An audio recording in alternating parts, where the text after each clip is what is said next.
नमस्कार, स्वागत है आपका इंडिया न्यूज के digital platform India news national पे और आपके साथ मैं हूं गौरव सिंह। एक बड़ी खबर हम आपको बताते हैं और खबर ये है कि यूपी के केंद्रीय गृह राज्य मंत्री अजय मिश्रा के बेटे आशीष मिश्रा की जमानत पर अब पेच फंस गया है।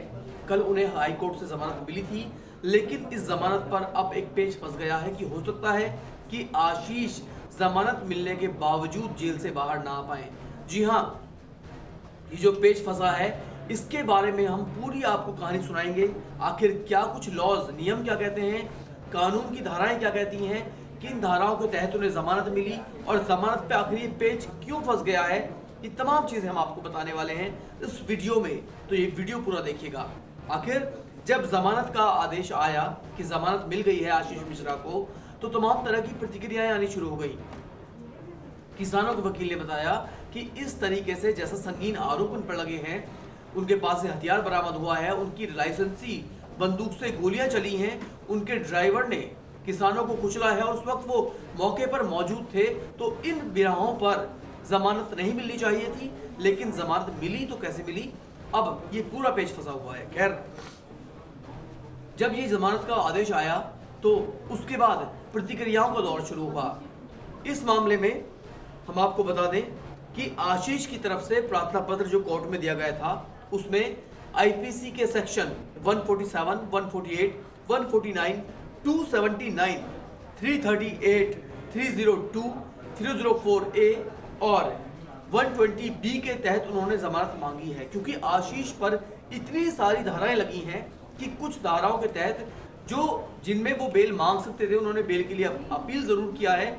लेकिन किसानों के वकील का यह दावा है कि इस तरीके से जमानत नहीं दी जा सकती, क्योंकि अभी जो हियरिंग हुई है उस पर हमारा पक्ष सुना ही नहीं गया है। ये ऑनलाइन हियरिंग थी, क्योंकि अभी कोविड में कोर्ट्स को बंद कर दिया गया था, तो जितनी भी हियरिंग थी वो ऑनलाइन हियरिंग हुई थी। तो उसमें इससे पहले कि उनकी हियरिंग में वो अपना पक्ष रख पाते, इससे पहले ही वहां पर कनेक्शन में कोई प्रॉब्लम आ गई, जिसकी वजह से उनका पक्ष नहीं सुना गया और बिना दोनों पक्षों को सुने हुए अदालत इस तरह का कोई फैसला नहीं कर सकती है, और खास मुद्दों पर जब मामला इतना बड़ा हो। आपको बता दें कि 3 अक्टूबर को लखीमपुर खीरी में ये हिंसा हुई थी, जहां पर आशीष मिश्रा की गाड़ी से 4 किसानों की मौत हो गई थी कुचलकर, और इसके बाद इस मामले में एक पत्रकार और बीजेपी के 3 कार्यकर्ताओं की भी मौत हुई। 8 मौतों का मामला है और मामला बड़ा हाई प्रोफाइल है। इसलिए ये बड़ा इसलिए भी हो जाता है क्योंकि केंद्रीय गृह राज्य मंत्री हैं अजय मिश्रा और उनके बेटे हैं आशीष मिश्रा। इस मामले में ना सिर्फ लोकल पुलिस बल्कि एसआईटी का गठन किया गया था। एसआईटी ने इस पूरे मामले की जांच की थी। 5000 पन्नों की एक चार्जशीट तैयार की गई थी आशीष के खिलाफ, जो कोर्ट में जमा की गई थी, और इस चार्जशीट में उन पर संगीन आरोप लगाए गए हैं कि घटना के वक्त, और कोर्ट ने भी ये माना है कि कहीं ना कहीं एक सुनियोजित तरीके से इस हत्या को अंजाम दिया गया था। किसान प्रोटेस्ट कर रहे थे रास्ते में, सड़कों पे, और जिस वक्त उन पे थार गाड़ी चढ़ाई गई थी, तो हालांकि बाद में यह भी कहा गया कि जो गाड़ी चला रहे थे वो आशीष नहीं थे। आशीष का वकील का यह कहना था कि जब आशीष मौके पर मौजूद जरूर थे, लेकिन गाड़ी चलाने वाले उनके ड्राइवर थे, इसलिए ड्राइवर की गलतियों पर आशीष के ऊपर सारे इल्जाम लगा देना शायद सही नहीं है। अब पीड़ित पक्ष के वकील का यह कहना है कि जिसके पास रिवॉल्वर थी, रिवॉल्वर से कई राउंड गोलियां चली हैं, किसानों की मौत हुई है, तो ऐसे में हम ये दरकिनार नहीं कर सकते कि उनका इस मामले में पूरा इन्वॉल्वमेंट नहीं था और इसे एक सुनियोजित तरीके से प्लान किया गया था। हम आपको ये भी बता दें कि 3 तारीख को हुआ क्या था। दरअसल 3 अक्टूबर की ये बात है, जब केशव प्रसाद मौर्य अजय मिश्रा के गांव में एक दंगल प्रतियोगिता को देखने आ रहे थे। वो लखीमपुर खीरी के दौरे पर थे। केशव प्रसाद मौर्य, जो कि यूपी के उप मुख्यमंत्री हैं, उन्हें रिसीव करने के लिए उनका बेटा आशीष मिश्रा अपने कुछ साथियों के साथ लखीमपुर से निकला था उन्हें लेने के लिए। लेकिन इसी बीच जब रास्ते में देखा कि किसान प्रोटेस्ट कर रहे हैं, नारेबाजी कर रहे हैं, तो उन्होंने अपनी थार गाड़ी से 4 किसानों को कुचल दिया।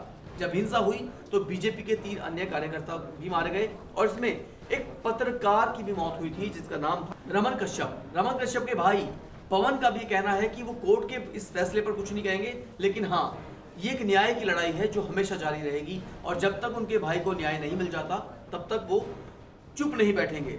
वहीं जैसे ही जमानत का मामला सामने आया कि आशीष मिश्रा को जमानत मिल गई है, तो इस मामले ने सियासी रंग भी ले लिया। कल प्रियंका गांधी यूपी के दौरे पर थी। उन्होंने किसानों से कहा कि देखिए, जो आपको गाड़ी से कुचलता है अब वो जेल से बाहर आएगा और खुला घूमेगा, तो फिर यूपी में कानून व्यवस्था नाम की चीज कहां रह जाएगी।